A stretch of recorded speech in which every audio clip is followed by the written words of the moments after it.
Hello, Hillary from Good Wellesley Dogs Training, and it is good to see you this morning.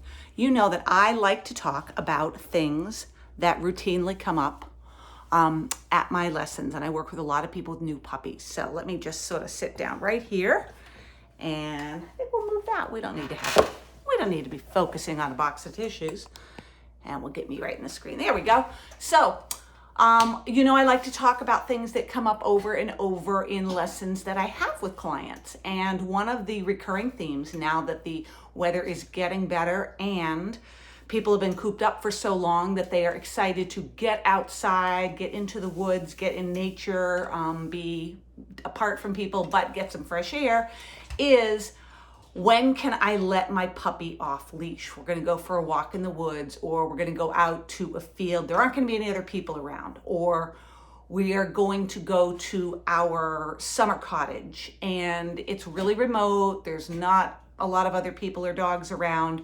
So can I just take my puppy off for when we go walking in the woods? Can I take the puppy off leash? So here's the answer to that.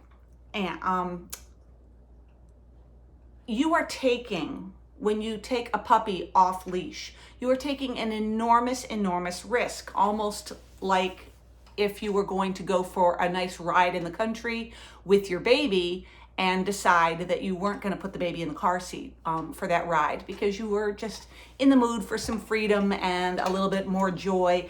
And in the moment, that's kind of what you thought that would accomplish. Well, it's unlikely that you would decide to not put your baby or toddler or young child in their car seat or even in a seat belt when they're older and go for a ride, because it's just, chances are pretty good that everybody will all be fine, but there's always that significant risk of catastrophe. And the same thing is true for when you are taking your puppy for a walk off leash, even if you're not near a road, even if you're out in the country and it's beautiful. Because here's the thing, when your puppy starts when they first come to you, they're glued to you. They want to be you. You think they're never going to leave your side. And this whole dog ownership, particularly when you're outside and playing, is a breeze because all they want to do is stay by you.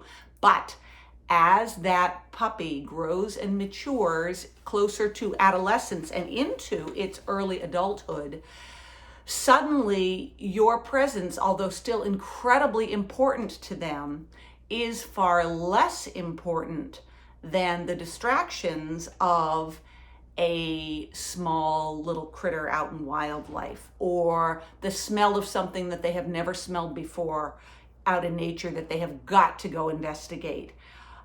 It just takes a split second for your young dog who is not yet recall trained to dart away from you and, unmeaning to, get lost in the woods.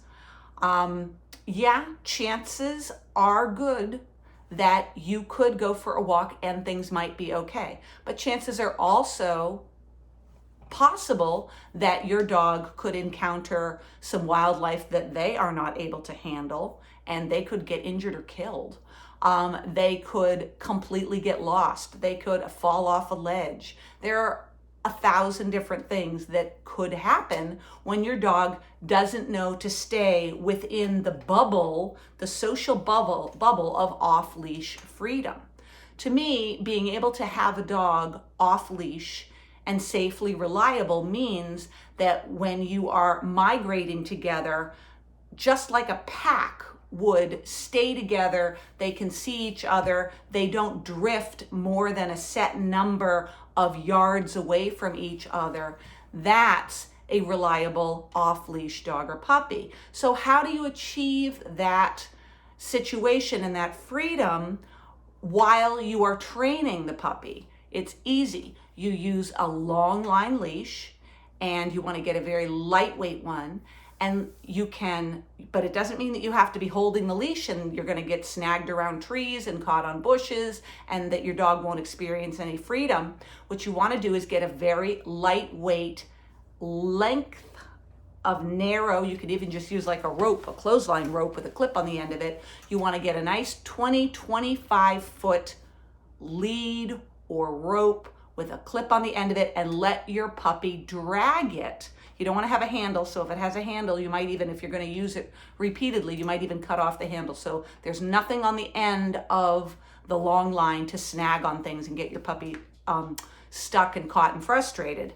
But if you have your puppy dragging that very thin, very lightweight 20-25 foot line, they can be learned to be around your bubble. You call them back to you with a treat, or alternating when you give them a treat or when you don't, periodically, and your dog learns to stay within whatever level of distance away from you you're comfortable with.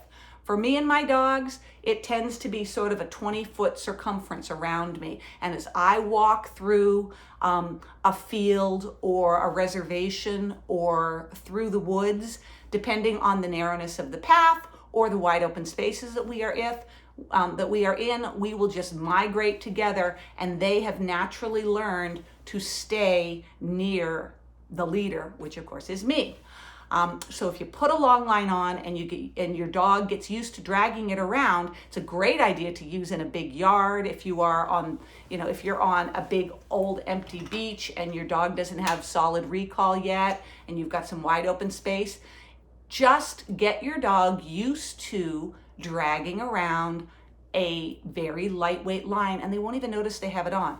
They have the freedom to feel off leash and to get a distance from you, and you have the safety and security of knowing that if your dog suddenly decides that it's going to go and it's not coming back when you call it, well, you can walk the 10 feet over to where the very end of the line is. You step on the end of the line, then you have control of your dog, and you can just give them a little information, give them a little tug on the leash, call them back to you, and then set out again. So the long line out when you're out in a field or in the wilderness acts just like the house line, which is the same thing, but a version of it, but just maybe 6 feet with the little end cut off. When you had that brand new puppy and you can't let them out of your sight, because that's when they go and head off around the corner and have an accident or chew on something that they should not have.